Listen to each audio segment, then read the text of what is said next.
So, you just made it to Leeuwarden, huh? Finally moved into the city for college, ready to start a new chapter in your life. Soon to meet new people, make new friends, learn their local customs, try traditional food. Truly living the peak student dream. I still remember those days, because, I got here 3 weeks ago, but I digress. I am narrator, and I will act as your welcoming guide for your arrival to the city and college, as well as hand out some information regarding the CB course, which is what I assume you're here for. I'm sure that you have a bunch of questions right now. Fret not, for today in this video, I will try and answer the questions you may have. Let's start from the beginning, the city itself. Leeuwarden has easy access to public transport. The train station in Leeuwarden Central is only a 5-minute walk from the city center, and it forms the railway junction to Friesland. The bus station is right next to the train station, where you can easily take a bus to the city or places around it. Many people go outside at night to party at a club or a bar, which they have plenty of over here. There's a specific part of the city where the most clubs and bars are located. Now I know you're thinking, but narrator, I'm starving after a long evening of busting it down groovy style and I don't have any snacks on me. But don't worry, you can always grab yourself some grub from these snack bars that are scattered around the city. My personal favorite are croquettes. Anyway. There are also multiple boat rental places over here in Leeuwarden. They're accessible and very easy to use, while also providing a fun experience to explore the city through its water canals. It's a moist too. There are many different kinds of shops here in Leeuwarden, many of them situated in or near the street called Nieuwestad. There is a local market every Friday from 10 to 5. Here, plenty of goods are sold, like food, cosmetic, clothing, etc. The market takes place at the central square. There are a bunch of relevant landmarks in the city, but the most famous one is the Oldenhoven, which is a leaning and unfinished church tower found in the city center. Nearby there are free map dispensers in case you find yourself lost. Next to the Leaning Tower is Leeuwarden's municipality, where you will have to come and register yourself as a citizen. If you want to make it to the campus without doing any cardio, don't worry. One can simply take the bus to arrive at the Stenden stop. For up-to-date bus times, you can go to the website 9292.nl. Worth noting, buses only take card and or bus cards. You will have to check in and check out of the bus when you enter and leave it, so don't bother bringing any cash. And here we are. After a few minutes of traversing the city, you find yourself at the gates of the NHL Stenden University campus. These gates are metaphorical, of course. Now that you're somewhat accustomed to the exterior, let's take a look inside of the first main building, Building 10.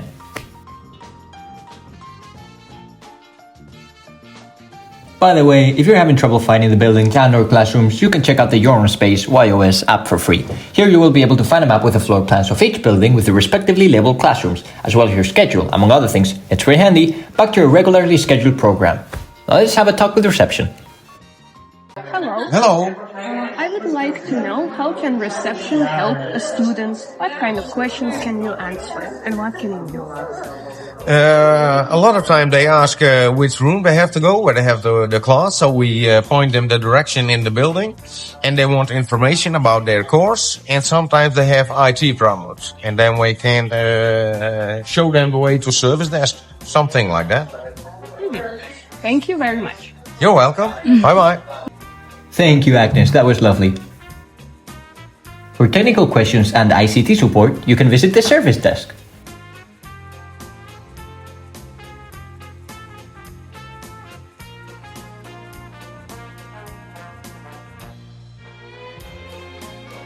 For printing and document binding, you can go to the Document Center, which also has a shop-in-shop where you can buy art or gift items made by students.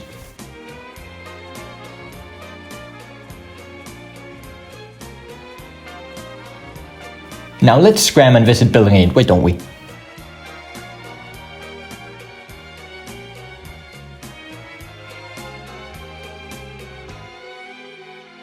Here we go, Building 8, where the magic happens. Again, metaphor.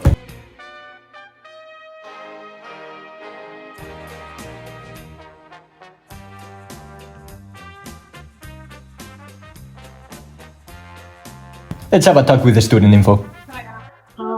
I was wondering why student info is useful. What kind of questions can we ask there? Yes, I understand it. For everything you can come, for all your questions.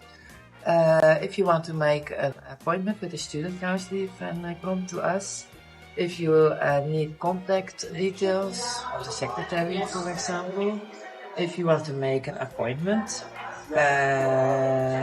of which student council I told you already. If you have forms to be signed, you can come to us For all the information about your course, for everything what I already said. Yeah. The Media Lab is the beating heart of the Academy. Here students work on computer-related business, from designing online magazines to editing videos and photos, for example. In our studio landscape, you'll find everything you need to produce professional photography and audio recordings, as well as offline and online video production. Here you'll learn to work with equipment such as cameras and lights made by some of the industry's leading companies.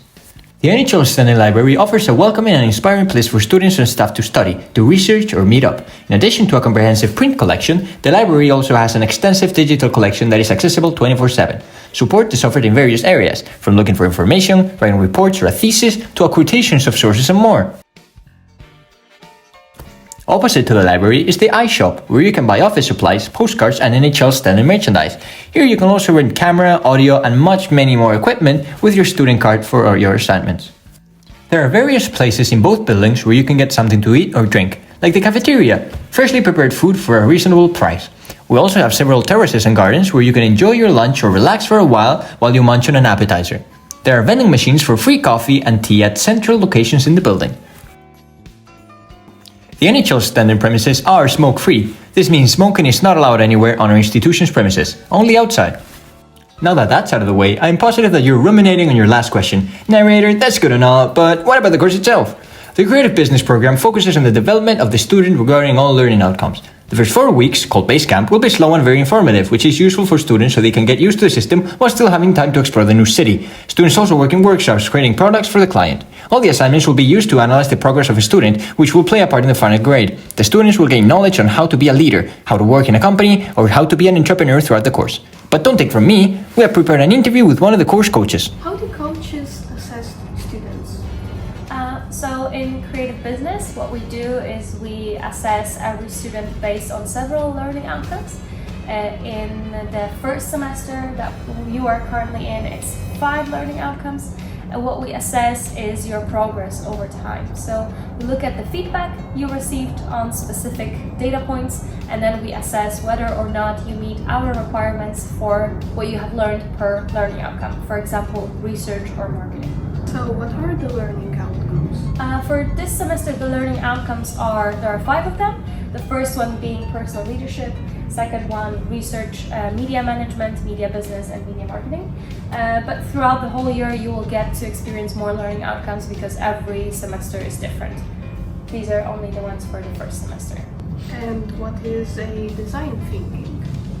Design thinking is a process that we use throughout this education to help you solve issues that your client might have. So these are 5 different steps in the design thinking that you go through. Oh, sorry, I think I made a mistake there. What about the mid-stake, high-stake? Well, mid-stakes and high stakes are basically the moments where you find out a bit more about how you are doing in terms of your assessment. So throughout the whole semester, you're working on several data points, which are assignments. And in the mid-stake, you have a conversation with your coach about how you are doing so far. So a mid-stake is halfway through the semester, and you get to talk with your coach about whether or not they think you are on the right track, or maybe you need more help because you're struggling with something, and so on. At that time, you're not graded yet. You are only given an indication of how you are doing according to your coach. And only in the high stake you get a grade, and this is the time that all of your learning outcomes at the end of the semester are evaluated and graded, and this is your final grade for this semester. So in the end you get 5 grades per learning outcome. And finally, the last question, what is ODP? Well, you will get to find out a bit more about ODPs when the time is right. Very informative, just how we like it here. And that's about it. To wrap it up, the team has prepared a special Q&A regarding the way of working throughout the course, which will be hosted by none other than yours truly. Roll it.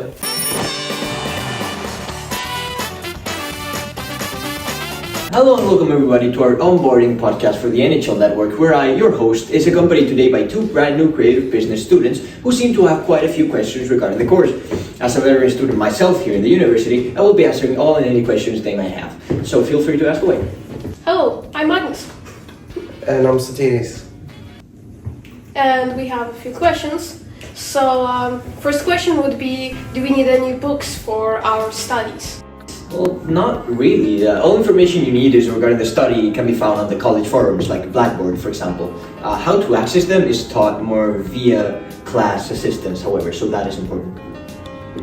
Do we need a laptop? You will need a decent laptop that could easily run both Illustrator and Photoshop. The specific specs for it, however, are sent to you via an email as soon as you start the course, so I wouldn't be worried about that. Oh, right.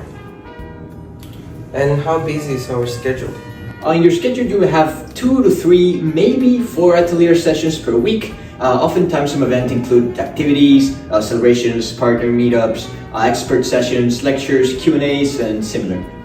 And what other activities can we expect outside the scheduled meetings? There's assignments, there's tasks, project, reading, a lot of researching, some knowledge boosts, and both individual and group-based work.